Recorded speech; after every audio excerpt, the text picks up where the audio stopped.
Papo de Negócios e Franquias. Oi, gente, tudo bem? Estamos aqui com mais um programa Papo de Negócio e Franquia. Hoje nós trouxemos aqui o Renato Ticolan, que já é conhecido aí de muitos anos, é uma figura aí carimbada aí na indústria do franchising há mais de 20 anos, aí trabalha com franchising e com limpeza comercial, que ele vai falar muito aqui. Ele foi o pioneiro a introduzir no Brasil um novo sistema de limpeza comercial que veio dos Estados Unidos, e ele implantou com muito sucesso aqui no Brasil 2 grandes redes. Hoje ele está na Jampro, e nós vamos falar muito para entender o que tem de diferente essa indústria, a própria empresa dele, e falar um pouquinho da franquia, né? Primeiro, eu queria te agradecer, Renato. Depois, eu sei que você abriu espaço aí na sua agenda, foi difícil para vir aqui falar com a gente, e a gente já está fazendo esse programa já fazem mais ou menos uns 6 meses, há 1 ano já, e no fundo a gente está contando um pouco da história do franchise, né? Porque muita gente como você que começou lá atrás está vindo aqui contar um pouquinho da história, né? Então, primeiro queria te agradecer, obrigado por você ter vindo. Eu que agradeço a você e a teus ouvintes aqui. Eu já tinha ouvido alguns programas seus no passado, acho uma ótima ideia sua e parabenizo você. E você sabe que eu entrei no franchise pelas suas mãos, né? Então, se eu tenho 20 anos... 91. Na verdade, está mentindo a idade, é 28 anos que a gente está nesse negócio. 91. 28, erramos um pouquinho. Um pouquinho. Mas a gente está aí desde quase o começo, né? No franchising. E é bom deixar isso registrado, né? Essas histórias acabam se perdendo, o pessoal não sabe o que foi lá no passado. Conta um pouquinho da sua história, que quando eu te conheci foi já quando você comprou a Master da Jane King. Mas antes eu não conheço da sua história, da sua formação. Conta um pouquinho, porque aí a gente aproveita para te conhecer um pouco mais. Eu sou engenheiro civil, construí bastante, incorporei, e nós tivemos a oportunidade de vender o terreno para a Veplan fazer o Shopping Center Ibirapuera. Uau. Depois, quando o Shopping Ibirapuera passou para a mão do Banco Comind, a gente teve a ideia de vender o Shopping Ibirapuera para os lojistas. Depois, não deu certo. Aí, quando a gente já tinha dado a ideia para o Veplan antes deles quebrarem, né? Aí a Comind quebrou e passou o Banco Central. A gente foi lá e deu a mesma ideia. Aí um dia os lojistas do shopping vieram conversar conosco para a gente fazer esse projeto. E aí nós participamos da venda, era um grupo de 10. Deram 10 grupos vendendo. Quem investiu naquela época se deu muito bem. Não, eles lavaram a égua em uma semana. Porque eles eram 400 lojas, 220 aqui compraram o shopping, os outros 180, meus pêsames. Não quero comprar, parará, uma grande briga. E eles compraram e 1 mês depois eles fizeram a ampliação do shopping, e aí eles já dobraram a receita do investimento. Quer dizer, comprou por 1, venderam por 4 a ampliação. Foi uma loucura. Uma época sem computador, e a gente teve que passar, acho que eram 4.000 escrituras com 200 assinaturas. Cada uma delas. Nós tivemos que fazer um sisteminha meio manual, alugamos o Buffet França para ficar 1 mês numa casa ali do lado, o pessoal almoçava e jantava, ia lá, assinava e voltava, promissória para pagar aquilo lá em 10 anos, uma confusão. Então, nesse momento é que eu tive contato com loja, e aí eu comecei a estudar o franchising, o que eu faço com as lojas que o grupo ganhou. Mas você chegou a investir lá no Ibirapuera ou não? Não, a gente já vendeu as lojas de cara, a gente viu que o negócio podia ter ficado com um pedaço pois lá, meu. Eu era um pequenininho na história. Na verdade, o que aconteceu é o seguinte: quando eu comecei a trabalhar, eu tinha um grupo de incorporadores. Quando eu era estagiário, eu tinha 17 anos, 18 anos, eu era estagiário. Quando eu tinha 25 anos, 26 anos, é que eu entrei nesse negócio procurando incorporadores, montando a minha construtora. E aí eu bati na porta dos incorporadores lá do passado, e eles estavam fazendo esse negócio. E eu fiquei do lado deles, esperando eles ganharem a comissão, que foi grande, para eles construírem comigo. E aí, no meio do caminho, um dos caras que eram corretores, o Carlos Faria, ficou doente e pediu para me ajudá-lo. Então eu entrei na história ajudando, que era a Tenda Empreendimentos Imobiliários. Até foi gozado. Famosa. Até foi gozado.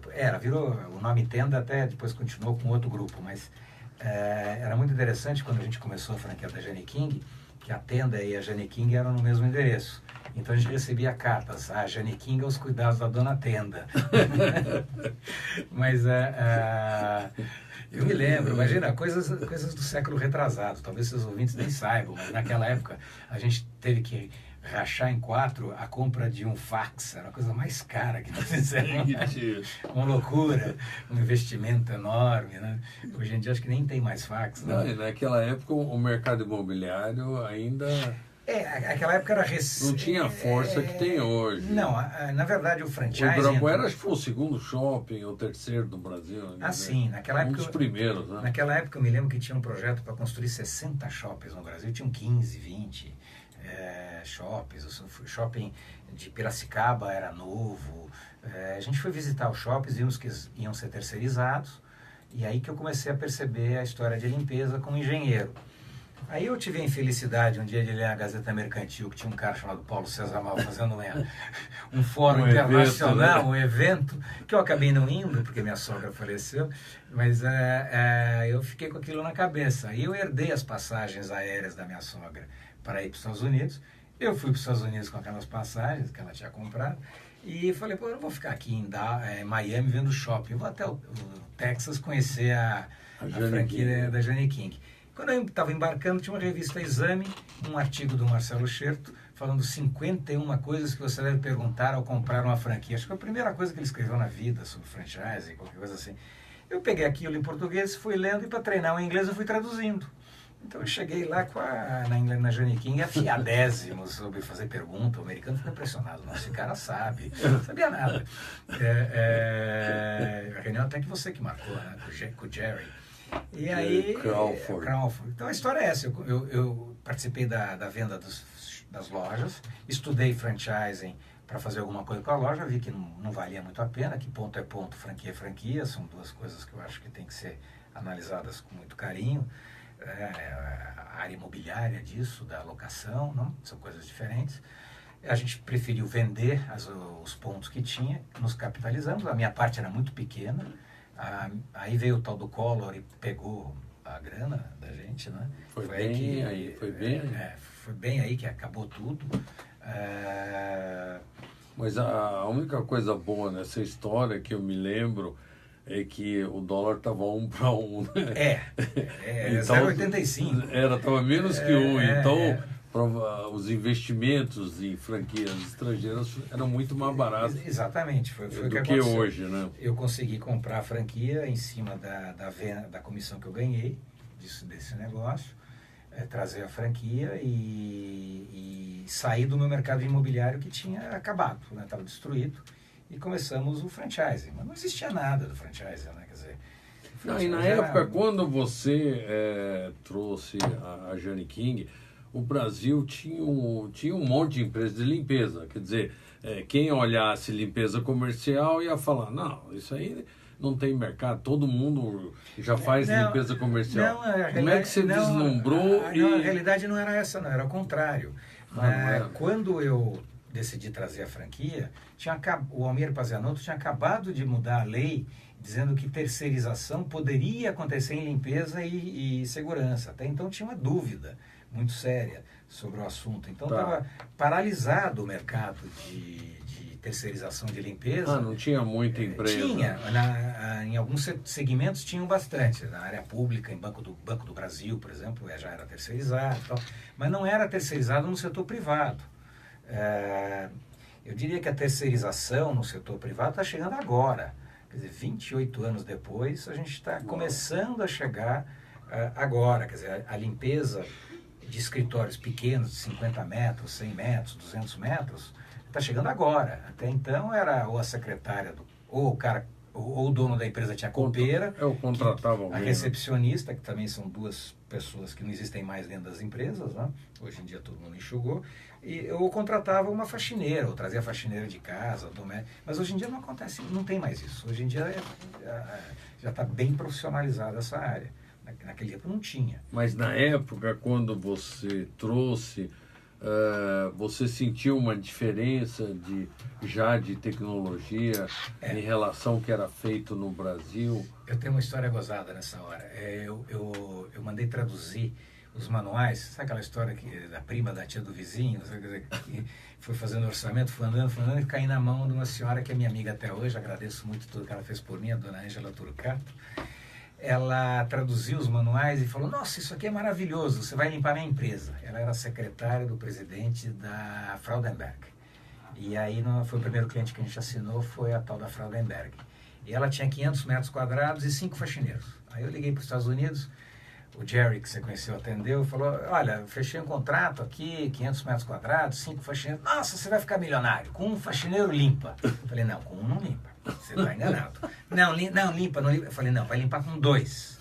Ah, com 2 também dá, eu e você. Você vem aqui para o Brasil e você vai me ensinar a limpar com 2 faxineiros de noite, 4 horas, em vez dos 5 de 8 horas que tem lá. Então a gente ia limpar, nós ficamos 2 meses limpando a Fraudenberg e era caríssima essa limpeza, a gente saía de lá e ia jantar fora, né, no fazano, não sei o que. Foi carésima essa limpeza e a gente limpou. Isso foi em novembro de 92. Nesse mês é que a gente criou os modelos matemáticos e originaram todos os modelos de performance que hoje a International Service Supply Association usa para fazer tempos e métodos de limpeza. Fomos nós 2 que criamos, depois um tal de Lupe Vasquez expandiu isso, aí o Doug Rickfand é o outro que expandiu, e criaram, hoje tem 640 tempos, naquela época tinha 2 tempos. O Brasil hoje tem 20 tempos, para você ter uma ideia. A Associação Brasileira de Limpeza só tem 20 tempos estudados. Então, o avanço é muito grande. Naquela época, então, a produtividade americana era muito maior que a brasileira. Né? Já era muito maior que a brasileira. E naquela época, a produtividade americana estava em torno de 250 metros quadrados por hora. Hoje é 470. 28 anos depois, a produtividade americana é 470 metros quadrados por hora. Naquela época se cobrava 25... Quanto que é no Brasil? Hoje não chega a 100. Nossa, hoje não chega a 100. É tão menor aqui? Aqui é menor por um hábito cultural. Né? Você suja, quer limpar na hora, você não quer esperar estar limpo no dia seguinte. Você tem um problema de layout também, você tem um problema, você vai nos Estados Unidos, por exemplo, uma privada, ela é maior, ela tem um bico, então você faz xixi de perna aberta, por exemplo, então, não tem tampa, né? As privadas brasileiras têm, de comerciais, né? Em áreas comerciais, a privada brasileira tem tampa, então a privada no Brasil é menor, ela tem tampa, e tudo isso daí vai dificultando a limpeza, vai somando, e mais os hábitos brasileiros, então por lei no Brasil só pode 20 pessoas por privada, a gente sabe que é 50 na prática, a gente lotou de gente, tudo ficou subdimensionado no Brasil. Nos Estados Unidos é 12, 8, quer dizer, então o dimensionamento também influencia muito. Tudo isso vai influenciando, vai somando, né? E aí acontece o absurdo do absurdo. Eu cobro, do meu cliente tipo $6 por hora, os Estados Unidos cobra 20 e eu consigo ser mais caro que o americano. O meu preço para limpar um escritório de 1.500 metros quadrados no Brasil é 50% maior do que o meu preço para limpar um escritório dessa mesma área nos Estados Unidos. Lá ele paga $20 e aqui eu pago 6. Aí pela eficiência. Pela eficiência, pelos custos, pelo imposto. E aí acontece outra coisa muito interessante, eu acabo ganhando todos os prêmios de vendas porque eu vendo muito mais que eles, porque o meu custo é mais caro. O faturamento é maior. O bruto é muito maior, o bottom line é muito menor que o deles, mas o faturamento é maior. Então é uma coisa bem brasileira. Mas aqui, essa área de limpeza no Brasil, não se criaram grandes empresas que mexem com outros serviços, com segurança, portaria, e com uma ineficiência muito grande, porque elas começaram trabalhando com as estatais. O que acontece no Brasil? No Brasil se orça por homem-hora. Ainda? Ainda se orça homem-hora. E aí o que acontece? você orçar jardineiro, faxineiro, porteiro, zelador ou segurança por homem-hora, então faz a mesma coisa. Né? Não tem expertise nenhuma, não tem especialização nenhuma. Então a produtividade fica sendo baixa. E as grandes empresas que existem no Brasil, que são várias, tem pelo menos umas 50 empresas com mais de 10 mil funcionários, essas empresas elas têm uma grande organização. Então elas Mas isso não é um custo muito alto para o cliente? Pois é, mas o que elas garantem ao cliente é que eles não vão ter ação trabalhista. Então, por medo de ação trabalhista, por medo de ter empregados, eles terceirizam. E quando terceirizam, essa grande empresa deixa tudo organizado. Os caras têm certeza de que essas grandes empresas não vão pisar na bola. Então, eles terceirizam por garantia e para fugir do problema trabalhista. E para reduzir custo em termos de piso de categorias. Então, o químico é R$2.000, o faxineiro é R$1.000. Então, nessa diferença de piso de categoria, você consegue terceirizar mais barato. Olha. O meu negócio de terceirização é completamente diferente, porque a gente terceiriza por serviço. Eu quero realizar um serviço e ir embora. Então, eu quero ser mais rápido, mais produtivo, eu quero mais eficiente, eu quero ter uma margem maior para poder remunerar melhor o meu franqueado e para que ele também possa comprar a franquia. Então, é um mercado um pouco diferente desse mercado tradicional. Agora, você já falou 2 vezes, nós temos hoje no Brasil 11.200 empresas de limpeza, sendo que 80% tem menos de 20 empregados nessas. Então, tem muita empresa pequena. Né? Tem muita empresa pequena, muita empresa que não tem a menor noção, não tem nenhum profissionalismo.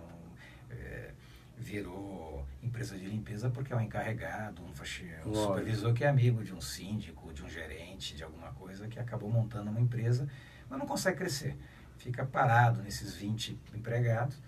E agora, com a profissionalização que o mercado exige, com esse negócio social que vem pela frente e tudo mais, vai ser um strike, né? Vai ser uma derrubada. Vou falar um pouquinho da limpeza residencial, antes da gente falar da franquia em si.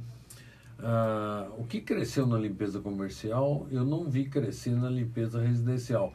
Houveram algumas iniciativas aí, até de franquias nessa área, mas eu não sinto que é um negócio que é tão forte que nem é lá fora, nos Estados Unidos. O mercado de limpeza, de franchise de limpeza residencial nos Estados Unidos é 8% do tamanho do mercado comercial.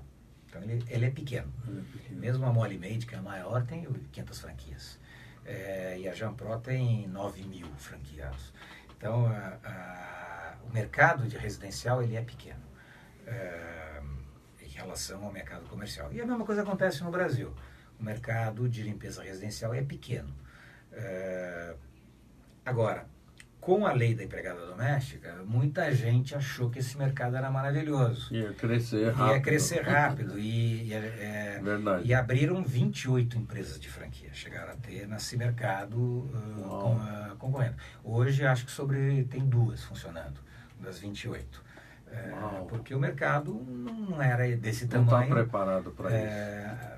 No meio deste caminho, nós tivemos uma baita de uma crise, e que piorou muito com o poder aquisitivo da classe média, então o mercado segurou barbaramente.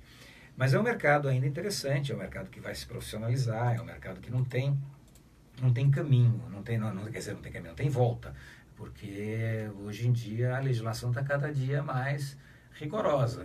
E ainda tem um grau altíssimo de informalidade, mas isso daí vai acabar, com o tempo vai acabar. Vamos falar um pouquinho da história da Jampro, né? Você trouxe a Jampro quando foi? Na verdade, quem trouxe a Jampro foi o Bernard Jäger. O Bernard, que foi pensei que você já tinha entrado com ele direto. O Bernard Jäger, ele que era o broker, né? Era o corretor da Jampro para o Brasil. Na época começou a falar muito de microfranquia. Ele achou que era um negócio interessante. Eu conheci o mercado profundamente. Eu dava aula de limpeza verde, né, green cleaning, e dava consultoria de franchise. Aí eu falei, você tem que entrar nessa. Eu falei, eu não vou entrar nem morto nesse mercado, não sei o quê, papapá. Já vendi uma empresa, não sei o quê. Não, você tem que entrar. Aí eu comecei a ajudá-lo a organizar a empresa. E no final, 2 anos depois, eu acabei ficando sócio sozinho dessa empresa, porque ele acabou saindo e eu fiquei Da Jampron. Da Jampron. A Jampron, ela hoje ela é número 1 a nível mundial, né? Ela passou... Depende aí do ranking que se a gente sempre é número 1 na área de limpeza. Mas dependendo do ranking, a gente varia com relação a todas as outras franquias. Não, de limpeza. De limpeza nós somos número 1. É número 1, né? Já está em quantos países? Nós estamos em 11 países.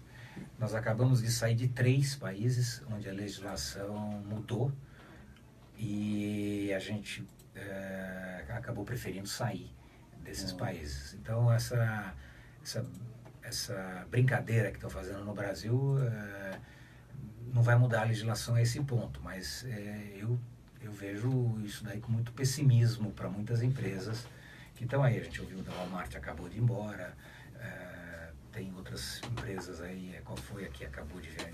A Häagen-Dazs, né? Acabou de fechar as unidades próprias. Então a gente começa a ver esse movimento e fica com receio daquilo que aconteceu em outros países. No caso da limpeza não, porque já está consolidado esse mercado. É um mercado que já tem, como eu falei, 11.200 empresas. Nós somos o segmento de limpeza é o maior contratador de mulheres do Brasil. Tem 7% da mão de obra no nosso segmento. Todo mundo é o maior contratador feminino, o maior pagador de imposto, de INSS, mas não vai ser desmontado. Mas nos outros países foi. Em que ano que foi que você assumiu a Jampron? Foi em 2013, 2014. A gente começou em 2011, 2 anos depois. 5 anos, vai fazer? Desde o começo eu estou participando da Jampron como... Mas você está crescendo mesmo? A Jampron sempre cresceu. Ela sempre vendeu 50, 60 franquias por ano. Hoje você está com quantas franquias? Hoje eu estou com mais de 300 franquias. Nós já vendemos... Esse primeiros 5 meses do ano, 50 franquias. Nós estamos atuando bem forte. Fala um pouquinho do modelo, como é que funciona, os tipos de franquia, porque é complexo. Você é uma franquia um pouco diferente. Né? Nós somos completamente diferentes. Eu até brinco. O cara que chega no escritório e fala, meu sonho é ser faxineiro, eu falei, pode não vender a franquia para esse cara é louco. Né? Ninguém nasce querendo ser franqueado de limpeza. Nós somos hoje, pela BF, naquele ranking lá, entre a 10ª e a 12ª franquia mais procurada naquele ranking, sem quase fazer anúncio nenhum. Por que somos procurados? Porque somos uma franquia barata em relação ao investimento, é mais baixo que todos os nossos concorrentes, e porque o negócio é bom. Então quem entra no franchising começa a estudar todas as opções. O sonho é comprar uma Cacau Show. Não tem grana, vai caindo, até a hora que a realidade faz ele chegar numa empresa do nosso porte. E aí ele vai começar a estudar o mercado e ver que o mercado é razoável. E acaba entrando. Então, como é que funciona? A partir de quanto que é o investimento? E aí o que a gente faz? O que eu acho que é o grande chamariz nosso? A gente garante o primeiro negócio. O primeiro cliente nós damos, e se a gente não der o primeiro cliente, a gente devolve o dinheiro da franquia. Então tem 4 meses... Que é o primeiro contrato de limpeza. O primeiro contrato de limpeza. O primeiro é um grupo de primeiro. Então nós temos 10 planos de franquia, que começa o mais barato em R$20 mil, que a gente financia em 36 meses. Quando você fala financia, o cara paga... R$3 mil de sinal e o resto em 36 parcelas de R$800. E você não tem inadimplência nisso? Zero. Minha inadimplência é zero, porque eu já vou contar por quê. Mas aí a gente garante o primeiro contrato. E aí esse contrato é um contrato de R$3 mil. Aí nós temos, acabamos de fechar em Belém, contratos onde a gente garante R$45 mil de faturamento mínimo. Né? Então, já são franquias de 150 mil reais. Então, dependendo do faturamento mínimo que você garante... A franquia tem um preço, tem uma taxa. O cara escolhe quanto que ele quer ganhar. São 3 variáveis. Quanto ele quer ganhar, ou seja, quanto ele precisa ganhar para viver bem e tal, quanto tempo ele quer se dedicar ao negócio e quanto ele tem de dinheiro para investir. Aí nós fazemos um business plan para ele e montamos o negócio. Se o que eu fizer não acontecer, eu devolvo o dinheiro do cara. Ponto. Fácil. Risco zero. Risco zero, a gente cria um colchão para isso. Paralelo a isso, a gente criou um outro projeto, que hoje a gente chama de Hands Free, Mãos Livres, onde a pessoa não precisa administrar a empresa. Ele contrata um grupo de empresas, são 8 empresas que a gente colocou juntas, onde essas empresas vão abrir a empresa dele, vão tirar o certificado A1, vão fazer a contabilidade, vão contratar um empregado, vão fazer a gestão da mão de obra. Aí eles vão comprar a cesta básica, vão fazer a cobrança do cliente, vão receber o dinheiro, vão pagar todo mundo, quer dizer, todo um processo de smart contract, bem sofisticado nessa parte digital, que dá todo o suporte para o cara. Então o cara, ele pode comprar minha franquia e não precisa ter experiência empresarial nenhuma. Com o tempo ele vai aprender. Ele também não precisa se preocupar em vender um contrato, porque eu já vou dar o primeiro contrato. E o retorno do investimento vai de 3 meses, se ele puser a mão na massa, 4 meses, até 1 ano, 18 meses, dependendo aí do número de empregados e do tipo de cliente. Então, o que diferencia o meu modelo dos outros modelos e que diferencia já para ter dado certo e as franquias residenciais não terem dado certo, é que quem faz as vendas somos nós. Então, o meu franqueado, ele é operacional. Você tem uma equipe de venda no escritório? Eu tenho uma equipe de vendas. Um call center lá? Eu tenho um call center, tenho tudo montado. Eu tenho uma equipe de vendas. Não quer dizer que o meu franqueado não vai vender, mas ele só vai começar a vender na hora que ele estiver maduro. Já tiver com estrutura, já tiver experiência, já conhecer o mercado, etc. Não vai fazer que nem uma franquia de limpeza residencial que fecha o negócio hoje e nem mais vai vender amanhã, senão ele não tem como fazer negócio. Não, nós não, a gente vende antes. O treinamento você dá pro funcionário do franqueado ou ele mesmo que vai fazer a limpeza? O treinamento... Ou tem os dois? Tem até mais do que 2, tem bastante coisa. Existe o treinamento que é dado no meu escritório, que é para o franqueado, que a gente chama de preposto do franqueado, que é toda sexta-feira, religiosamente, toda sexta-feira, em todos os escritórios regionais do mundo, tem treinamento. Todo dia, o dia inteiro. É um treinamento de quê? É um treinamento que a gente tem 5 treinamentos, módulo 1, 2, 3, 4 e 5. Então hoje é o módulo 1, semana que vem é o 2, 3, 4 e 5. Aí começa de novo. Mas 1, 2, é na 3, parte 4, operacional. Parte operacional, tá? Parte de relacionamento com o cliente, parte de contratação de empregados, é o treinamento completo. Tá, de tudo. É gerencial. Aí quando a gente fecha um contrato de limpeza, a gente tem que fazer o planejamento daquele contrato. Então, qual é o programa de limpeza, qual é o equipamento, qual é o produto químico, quantas pessoas tem. Aí contrata essas pessoas e vai treinar on the job, no local. E aí é dado um treinamento de 1 semana, 2 semanas, no local que a pessoa está. Isso no início, da operação. No início da operação. Então, eu até chamo de desmama, né? Porque no começo a gente está muito junto do franqueado, depois a gente vai saindo da operação e o franqueado vai ficando sozinho. E aí ele toca sozinho a operação. Aí é o treinamento de aplicação de produto, de equipamento. Como o mercado é muito variável, quer dizer, você pode fazer shopping, restaurante, escritório ou hospital. Para onde você vai? Ninguém sabe. Só depois que você tem o cliente é que você sabe que lado você vai seguir. E aí você tem treinamentos específicos, né? Quer dizer, a privada de shopping tem que ter cheiro, que todo mundo quer cheiro no restaurante. A privada de um hospital não pode ter cheiro nenhum, o cara vai vomitar, vai passar mal, etc. Então você tem o que a gente chama de marketings verticais. Temos 22 marketings verticais. Tem um marketing vertical no Brasil que deu muito certo conosco, que é uma coisa gozada, é a igreja. A gente limpa a igreja para burro, um monte de igreja. A gente limpa a Nossa Senhora do Bonfim, né, em Salvador. A gente limpa... Por quê? Uma questão de fé? Ou não? Não, a gente limpa sinagogas em São Paulo, a gente limpa um monte de igrejas mormons, até centro espírita entra nessa categoria. Mas por que isso? Porque não tem ninguém que faça isso no Brasil, não tem ninguém que tenha essa especialidade. Nós temos. A gente sabe como a coisa funciona. É muito gozado você receber uma ligação de um padre pedindo para fazer um tratamento de piso na igreja dele, né? É um negócio sui generis. Mas acontece um por semana, pelo menos. E como é que você faz para evitar problemas de furto, que é uma coisa que sempre, eu penso, eu já trabalhei muito com serviço, e no Brasil a gente tem uma dificuldade grande de controle de funcionários. Como é que você controla isso? Porque isso eu ficaria sem dormir. Você tem que... Primeiro é o processo de seleção, que você escolhe o faxineiro, né? A gente vai visitar a casa onde ele mora. Então, só o fato de você ir visitar a casa e o cara saber que você sabe onde ele mora, que você conhece os vizinhos dele, sabe onde ele pega fiado na venda, né, do lado, isso já inibe brutalmente já é um cut-off nessa história. Um diferencial que eu acho que ninguém faz. Ninguém faz.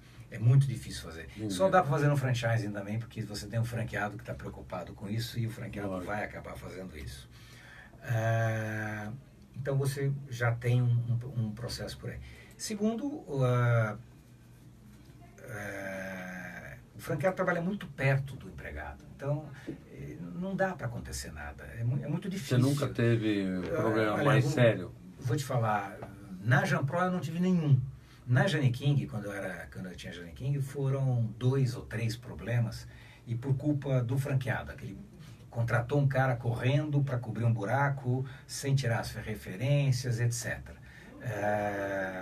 Eu tenho casos, inclusive, interessantes. E depois, hoje em dia, tem tudo câmera, né? Então, tudo grava. Hoje em dia não é muito mais difícil que antigamente. Ficou mais... Mas eu tinha um caso no Lloyds Bank, que a gente fez em 1995, 96, que sumia dinheiro de não sei do que. E aí a culpa era nossa, do faxineiro, né? E aí o faxineiro era revistado e nunca acontecia nada. E aí resolveram pôr as câmeras, uma loucura. Trouxeram um especialista da Kroll para ver. No final descobriram que era a secretária do presidente. Que ela tinha um crachá que fazia o banco inteiro. Né? E aí, então, ela tinha acesso a todos os lugares e pegava o que estava em cima da mesa. E a culpa ia para o faxineiro. E a culpa ia para o faxineiro. De vez em quando também tem um caso do cara deixar dinheiro em cima da mesa. E aí... A gente até vê, alguns clientes fazem de propósito, aí o faxineiro fica olhando, até pega no dinheiro e olha se vai pegar, não vai pegar. Mas a gente já teve acesso a esses vídeos e também passa esses vídeos no treinamento para o cara. Fala, olha, não adianta. Então, hoje em dia você está sendo filmado de tudo quanto é jeito, então não bobeia. Mas não vou dizer que não tenha problema, tem muito problema de mão de obra. A mão de obra brasileira é muito... Se a gente já está desacreditado no Brasil, imagina essa mão de obra que não tem para onde escapar. Né? Quando você faz o contrato de venda do serviço, você passa para o franqueado, a partir dali ele administra o contrato, que é o recebimento, ou você também faz isso? Então, isso mata aquela pergunta que eu acabei não respondendo, da inadimplência. Na verdade, o contrato da limpeza é comigo. Então, eu recebo. É sempre com você? Eu recebo. Eu recebo. Que ótimo. Como eu recebo, eu faço os pagamentos. Então, a inadimplência... Então você controla a entrada. Controla a entrada, tudo mais. Isso dá um problema, dá um trabalho louco. Porque aí você pode ter inadimplência do cliente. Né? A inadimplência do cliente existe bastante. Eu tenho aí um número, eu diria que 5, até pequeno, vamos dizer. Eu tenho uma inadimplência de 1% do cliente. Nossa, eu achei que você ia falar uns 20%. Porque quando você soma é muito dinheiro. Sim, 1% tá bom, meu. Tem uma inadimplência de 90 dias, acima de 90 dias de 1%. Mas seria a mais grave, né? Porque aí você rompe o contrato, né? Eu já rompi. Se não pagou a segunda vez, eu já não estou no cliente. Não tem por que ficar mais de 2 meses num cliente que não está pagando. A não ser que o cliente tenha um problema e você negocia. E você saiba disso. Mas eu recebo o dinheiro do cliente, eu pago o franqueado, a gente faz essa operação e a gente então tem o controle do fluxo. Esse controle é problemático porque tem que ter uma estrutura administrativa grande. Mas, ao mesmo tempo, é bom porque a gente sabe que o franqueado vai ter problema de fazer isso. Vai ter problema de calcular imposto, vai ter um monte de problema. E tem um monte de contador aí que não sabe fazer nada e se diz contador. É até mais difícil para ele cobrar, né? E receber. E para ele fica mais fácil, quer dizer, ele não precisa brigar com o cliente. Deixa a briga comigo. Ele é o bonzinho. Deixa o papel de mal comigo. Deixa tudo aquele que o cliente pedir que significa custo para ele fala, mas o franqueador não permite. Então tem um jogo, e aí tem um manual sobre esse assunto, que chama Políticas e Procedimentos, que eu acho que também é um outro diferencial nosso. Todo mundo faz manual de limpeza, manual administrativo. O manual que eu acho que é a nossa mais importante é o de políticas e procedimento. É como se relacionar com o cliente, como se relacionar comigo, como se relacionar com o funcionário. E nele a gente coloca toda a experiência do mundo. Então tem lá a política de assédio sexual. Parece brincadeira, mas a gente tem um monte de problema com isso. Política de drogas e álcool. Tem um problema com isso. E não é um problema brasileiro, é um problema mundial. O cara fumar uma maconha é um problema sério, um trabalho noturno. E aí você faz o quê?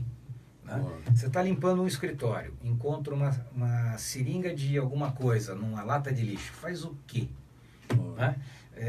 Então, você está detalhes. Você está numa portaria de um condomínio e recebe um CD com não sei o que dentro. Faz o quê? Quer dizer, então, são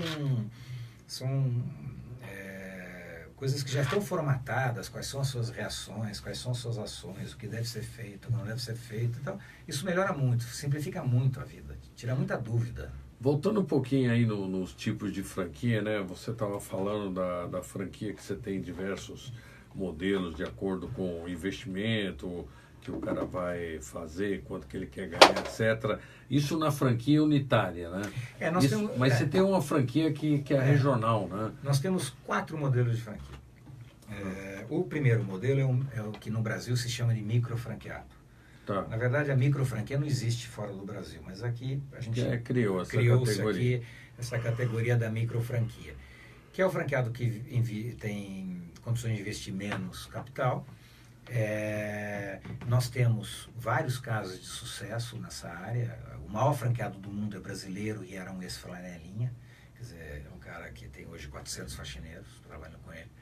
É um franqueado seu? É um franqueado. Ai, nós temos 45 franqueados que têm esse tipo de origem.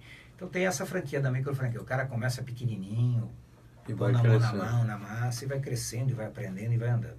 Depois tem o que a gente chama de franquia gerencial. Quer dizer, o franqueado atua junto com um grupo de empregados. Então ele é o líder, é o encarregado, qualquer coisa. Depois tem o empresarial, ele que tem vários clientes de limpeza. E tem o regional, que é o que você está falando. O regional, ele compra uma região como Belém, cidade de Belém. Eu estou indo agora amanhã para Porto Alegre, estou inaugurando o escritório regional de Porto Alegre. Vamos fazer um seminário amanhã para os primeiros... O regional, ele faz esse trabalho que você faz aqui, de venda, de recebimento. O que ele vai fazer é isso. O recebimento é meu. Não, é São Paulo, é Brasil. Isso é Brasil. Isso está centralizado comigo, porque hoje em dia é tudo eletrônico. Então é fácil. Mas a venda ele faz... Agora, a venda do serviço é feita pelo regional e a venda da franquia é feita pelo regional. E o treinamento é em loco. Então, é outra diferença para as outras franquias. Quer dizer, uma pessoa que comprar uma franquia em Porto Alegre não vai treinar em São Paulo, vai treinar em Porto Alegre mesmo. E consegue repassar para todo mundo aí o ganho e viabilizar... E ainda tem que mandar lá para Jampron. Também tem que mandar um pedacinho deles. Na verdade, quem paga... Pedacinho não, quanto você negociou lá com a Jampron? É pesado. De Roy, você pode abrir, quanto que é? É um número que não dá para abrir, mas é pesado. Por menos... Eu brinco muito que todo mundo fala que franchise é um relacionamento de pai para filho, não sei o que, que é a família. Eu falo, não, franchise é uma luta de boxe. Baixou a guarda, toma porrada. O franqueador bobeou, a gente vai bater nele. Se eu bobear, meu franqueado vai bater em mim também. Não tem Essa é boa. Quem aqui quer pagar a royalty? Vamos falar a verdade. Verdade. Ninguém quer pagar a royalty. Só vai pagar se achar que aquilo é bom para você. Não, então, só paga porque você deduz ali e pronto. E tem que ser bom para você, quer dizer, aquele cliente foi o que eu arranjei. Então, o que ele não pode reclamar nada, tá certo? Ele ainda está ganhando dinheiro em cima daquilo. Então, a história é esta, quer dizer, você... Depois quanto você cobra de royalty? Hoje nós estamos cobrando 7% de royalty. Do franqueado. Do franqueado. A gente ainda cobra uma taxa administrativa para fazer essa gestão, que eu estou te falando, de 3%. E a venda está inclusa aí? A venda de um contrato novo de cliente, não. Aí tem mais uma taxa de marketing. Taxa de marketing. A gente não tem fundo de publicidade, porque como eu que capto os clientes e depois eu vou acabar vendendo para um franqueado, esse cliente que eu captei. Então, ficaria estranho alguém pagar e não receber. Então, a gente não tem fundo de publicidade. Então, Quantos regionais você já tem no Brasil? hoje nós somos 12 franquias regionais. E quantos desses unitários? Qual que é o universo aí? Nós temos Desse 300 exército aí? unitários. 300? Hoje nós temos 5.000 faxineiros e nós temos E uma 300 meta, franqueados? e nós temos uma meta de chegar a 17.000 faxineiros daqui a 2 anos. Uau, vai ser hoje deve ser um dos maiores empregadores já do Não, país, não? Não chegamos a tanto, mas nós... Pô, 17 não, mil? quando a gente chegar a 17.000, a gente vai estar começando a entrar no pelotão dos grandes da área de limpeza. Hoje tem empresas bem maiores que a gente. Mas eu acho que, se falar do segmento de franchise, talvez eu me torne um dos maiores empregadores na área do franchise, em termos de franquia. Quer dizer, os meus franqueados serão os maiores empregadores. Uma das coisas que a gente tem conversado aqui da micro franquia, que essa franquia barata, né? E no fundo é só uma conotação, mas uma característica que eu tenho visto é que ela tem um índice de sucesso muito baixo no mercado. Como é que você consegue driblar isso e qual que é o seu índice aí de sucesso? Bom, meu índice de cancelamento de contrato é 1,15%. Baixíssimo. A gente tem orgulho desse número e é um número que a gente mede. E isso está totalmente fora do parâmetro que eu conheço da micro franquia no Brasil, que deve estar perto de 20% a 30% brincando. Se o cara fizer a conta certa, sim. Na realidade, eu acho que até mais do que isso. Até mais do que isso. Eu acho que é bem maior do que isso. Eu fico vendo aí franqueadores ganhando prêmios. O cara tem 100 franquias, mas vendeu 800. Eu falei, do jeito que vende, do jeito que fecha. Vende e fecha, que é uma loucura. É verdade. Na verdade, eu acho que... Porque é difícil, é uma franquia difícil. É difícil, mas o que eu acho que é a grande diferença é que a gente garante o primeiro cliente. Eu acho que você garante o segredo primeiro cliente, está aí. ele tem uma rentabilidade X. O segredo está na venda do fator, não conseguiu o faturamento. Conseguiu o faturamento. O que fica dependendo do franqueado? Fazer um bom trabalho. Tá certo? Se ele fizer um bom trabalho, ele vai ficar com aquele cliente no mínimo 5 anos. Ninguém vai trocar de empresa de limpeza antes de 5 anos. Então ele tem ali 5 anos para desenvolver-se, né? Criar uma franquia. Mas o índice 1% a gente acha pouco, mas para mim é muito. Eu acho um número muito pequeno. É muito chato quando a gente perde um franqueado, porque a gente não quer perder. É um número pequeno. Agora, o segredo é você realmente criar um colchão de problema, de amortecedor do problema. Então, o primeiro problema é deslocamento. Quer dizer, o cara não vem a São Paulo treinar, ele fica lá em Recife, ele fica lá em Porto Alegre, ele não precisa vir a São Paulo. Segundo é garantir um contrato.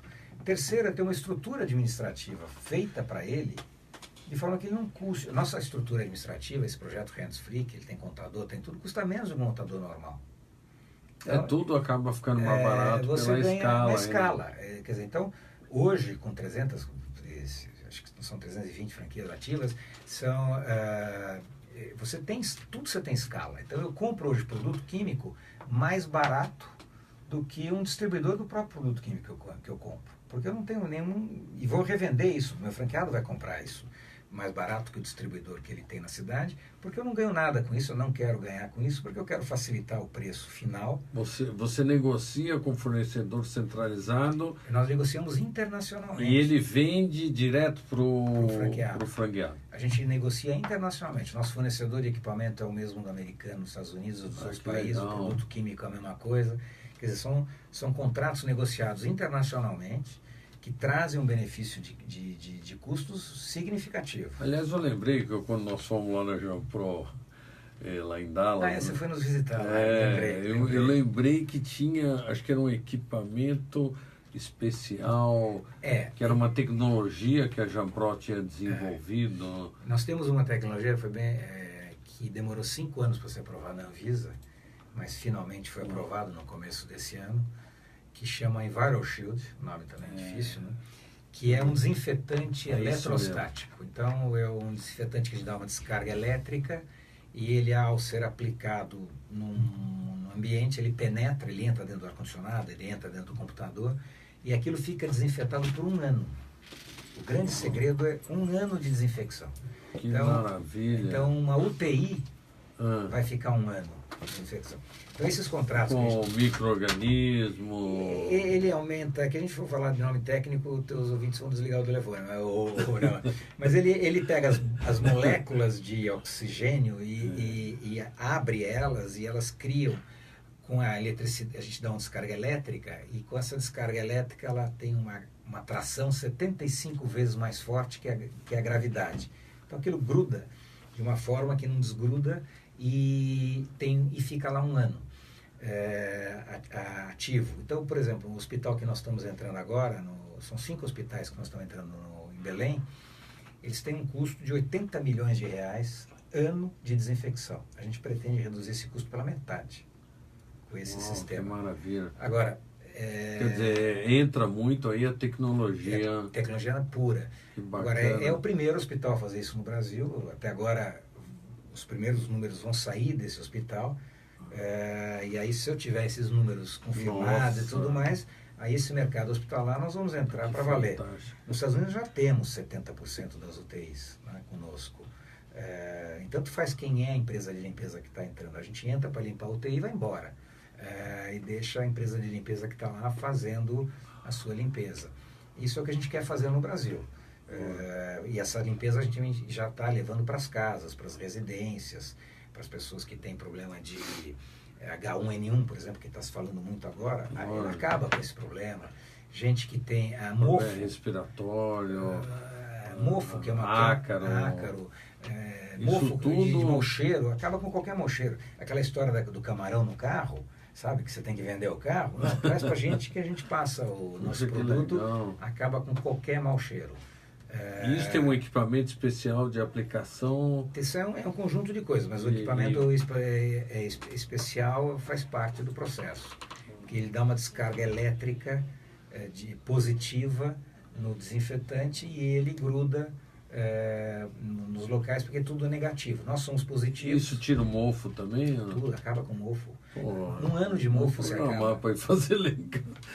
Você sabe que um franqueado meu começou a fazer ontem, achei super interessante. Eu moro lá no Morumbi, aquilo é uma umidade terrível. Um franqueado meu começou a limpar sapato que vai ser exportado. Uau! Porque o sapato é de couro e o couro pode mofar, sim, pode ter algum problema, mau cheiro também. Então você faz isso daí e elimina esse problema na exportação desse material. É muito interessante. Mas isso aí, você não divulga isso? Isso aí eu acho que pode dar um impacto aí no mercado espetacular. Por isso que eu queria 17 mil funcionários, né, com a divulgação disso. Nossa, isso aí é fantástico. É a nossa bala de prata, né? Quer dizer, é o que a gente está fazendo. Você vai estar na feira de franquia agora, dia 27 de junho, nós vamos ter a feira de franquia, você vai estar lá? Não, a gente não vai estar na feira por 2 razões. Você já tem um outro sistema de venda de franquia, não precisa de feira? A gente vendeu muita franquia. O que a gente vendeu no ano passado, a gente vendeu no primeiro trimestre desse ano.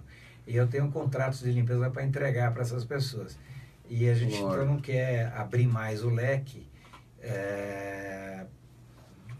do que tem aí. Então a gente quer que a pessoa chegue na nossa empresa já conhecendo um pouco do mercado.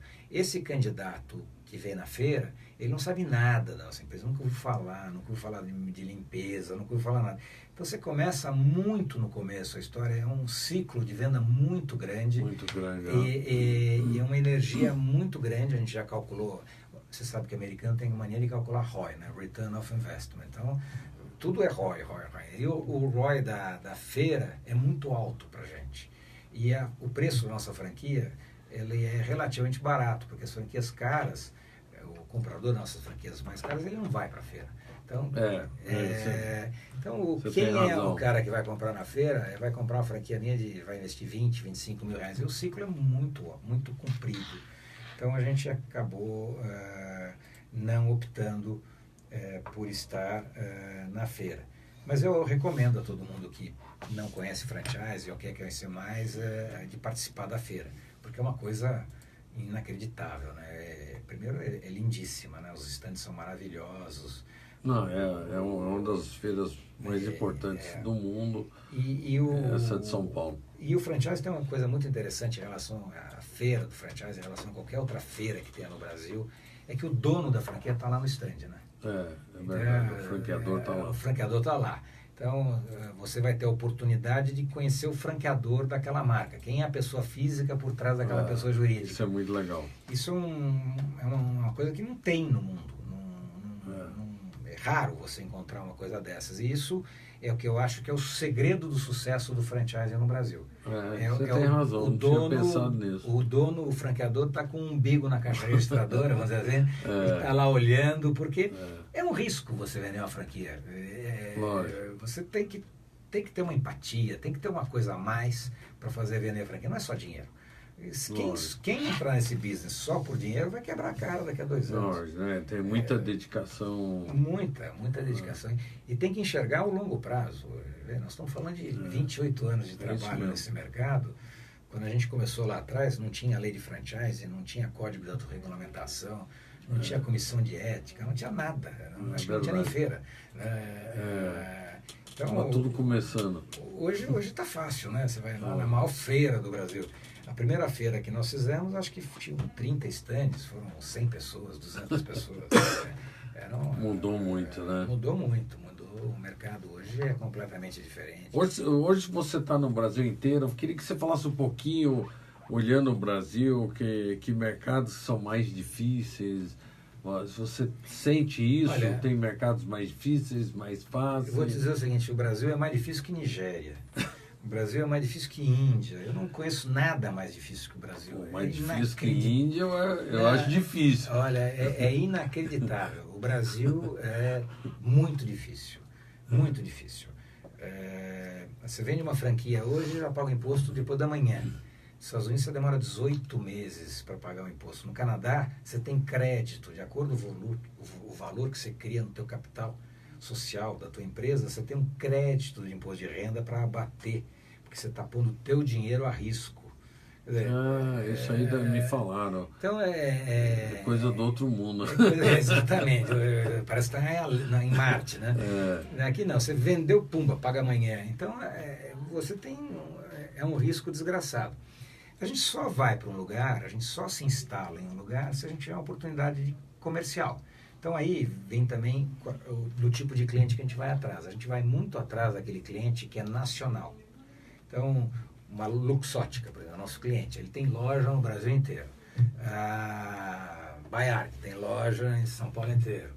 Não sei o que, tem loja no Brasil inteiro. Então esses clientes que estão no Brasil inteiro... Se você tem um cliente onde você ainda não tem franqueado, como é que exatamente. Eu tenho hoje, por exemplo, eu já tenho 11 mil candidatos a franqueados no meu log. Por isso que eu também não vou para a feira, eu falei que eram 2 razões, a segunda razão é essa. Eu tenho 11 mil franqueados que querem ser candidatos, que eu não tenho cliente para dar para eles. Aí quando aparece um cliente, eu vou lá, cidade tal, quantos caras tem? Tem 30, 40. Muito bem, eu mando um e-mail para cada um dos 30, 40 e falo, olha, eu tenho uma oportunidade de negócio de limpeza de tal cliente. Quem quer? Quem topa? Então, aí alguém... Você vai armazenando candidatos até ter a oportunidade comercial aparecer. E aí o nosso foco na área de marketing é ir atrás desses clientes que a gente chama de cliente nacional. Que tem tá operações aí no Brasil inteiro. Exatamente. Eu posso ter operação em qualquer lugar. Eu tenho uma operação que eu acho que a cidade mais perto é um posto rodoviário. A cidade mais perto a 700 quilômetros. Para o norte, para o sul, para o leste. Entre Rondônia e Mato Grosso. Eu nem sei o nome da cidade. Ju, não sei o quê. É uma coisa do outro mundo. Quem é que vai arranjar como é que você vai fazer uma limpeza lá? Não é impossível.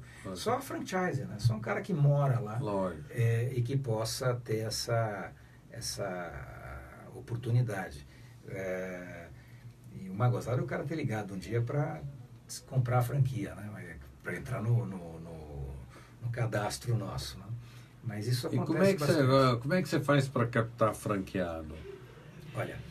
Onde você tem investido para trazer franqueado? Eu vou contar um segredo para você. Só assessoria de imprensa. Só assessoria? Só assessoria de imprensa. Pô, que Eu bacana. não faço mais nada a não ser assessoria de Mas imprensa. a assessoria não precisa de fato novo. Como é que ela consegue A fato nós jogar temos- no Brasil inteiro? Fato a gente tem o tempo todo. O tempo todo está acontecendo alguma coisa diferente com a gente. Essa história, por exemplo, que eu acabei de falar do desinfetante especial. Esse é um assunto. fato novo. O segundo assunto forte. Bom, também criaram minha assessoria de imprensa criou um personagem para mim. Hoje eu sou o Mr. Limpeza, né? Então eu escrevo para o UOL, para IG e tudo mais, dando dicas de limpeza e tudo quanto é coisa, tudo quanto é assunto. Isso é legal. Então, quem tem rinite, como é que faz para resolver a rinite em casa? Por exemplo, uma coisa que eu vou falar aqui no ar para vocês é quando você levanta da cama, nunca fecha a cama, deixa ela aberta, porque durante a noite você perdeu quase 1,5 litro de água. Então, tua cama está úmida e você acabou de descamar pele. Então, se você não quer ter ácaro, deixa a cama aberta, vai tomar banho, abre a janela, vai tomar café, tarará, e depois volta e fecha a cama. Não fecha imediatamente, que aí você está eliminando os ácaros da tua casa. Um truquezinho, bobo, mas é o que pega. Então, esse tipo de assessoria e de trabalho que a gente tem. E depois, lógico, cases de sucesso também são bastante importantes, tecnologias que a gente desenvolve, a gente não desenvolveu só essa tecnologia. Você tem franqueados múltiplos, que tem mais de uma franquia ou não? É um franqueado unitário que cresce? Não, veja, eu não tenho essa característica do multifranqueado porque eu não tenho loja. O cara, no fundo, ele cresce ele mesmo, né? Ele cresce ele mesmo. O que eu tenho, que eu acho que ninguém tem, é que eu tenho franqueados que cresceram tanto que viraram franqueados regionais.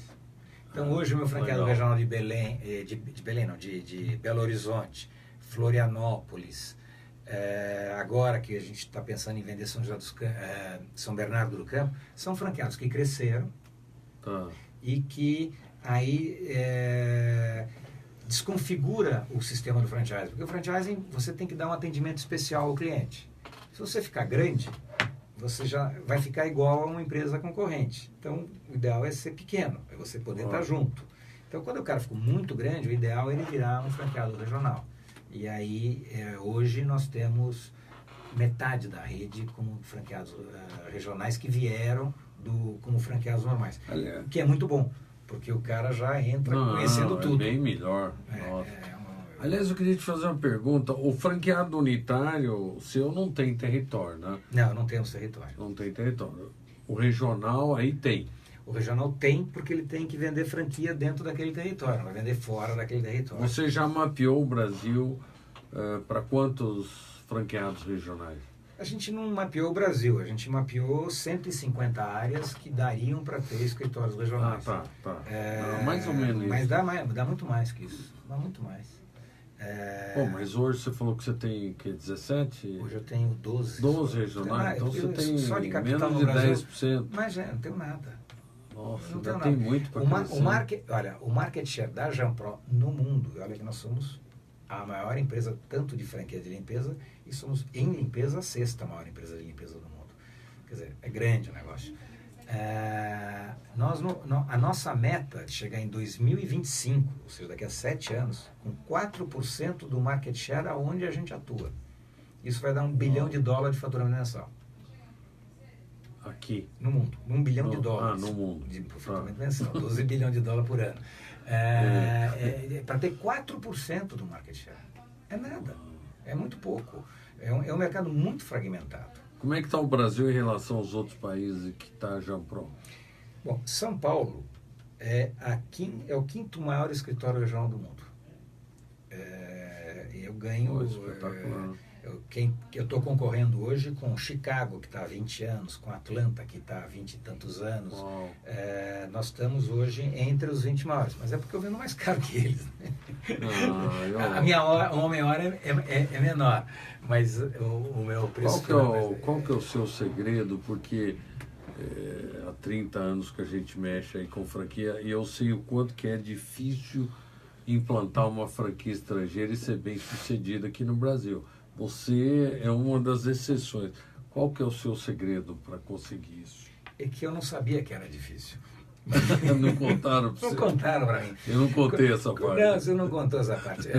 Quando eu comprei a franquia, eu achei que era tudo um mar de rosas, tá certo? Eu não sabia que não tinha lei de franchise, eu não sabia que era NPI. Aí você foi lá e fez, né? Eu me lembro muito bem da minha primeira reunião, que a Luciana Morsi me levou na BF, Associação Brasileira de Franchising, para conhecer um tal de Bernard Jäger, que ia assumir a presidência. Eu sentei na mesa, me apresentei, todo mundo se apresentou, até tinha uns 4, 5 que eu conhecia do passado ali, relações sociais. Terminou a reunião, o Bernard falou, bom, agora todo mundo que está aqui, cada um tem que dar $200 para pagar o aluguel da BF amanhã. Eu falei, pô, acabei de chegar, vou pagar $200? Ele falou, vai, então eu quero virar diretor. Então tá bom, você vai ser diretor adjunto de marketing, ou seja, diretor de nada. Mas eu virei. Virou, né? Mas naquela época não tinha nada, então a gente não sabia de nada. E aí foi na guerra. Não, mas você fez um trabalho que foi fantástico e eu queria te parabenizar por isso. O nosso tempo aqui está acabando. Eu queria agradecer você ter vindo aí, Renato, e continuar te desejando aí muito sucesso aí com a Jampro nos próximos anos aí. Olha, eu que agradeço teu convite. É um prazer estar conversando com você na frente desse público todo, porque lembra os nossos bons momentos, né? A gente esquece os ruins, né? E eu estou dizendo que o segredo mesmo nosso, da minha empresa, do seu negócio, é que a gente está há muito tempo fazendo a mesma coisa, né? Então a gente constrói um relacionamento e isso é o que vale, né? Então é isso também que eu acho que é o goodwill que a gente vende para esses franqueados que estão entrando na nossa rede. O cara tem 28 anos de conhecimento de limpeza, disso aqui, de franchising, que o cara vai ganhar em 4 meses, em 5 semanas de treinamento, que é o nosso processo.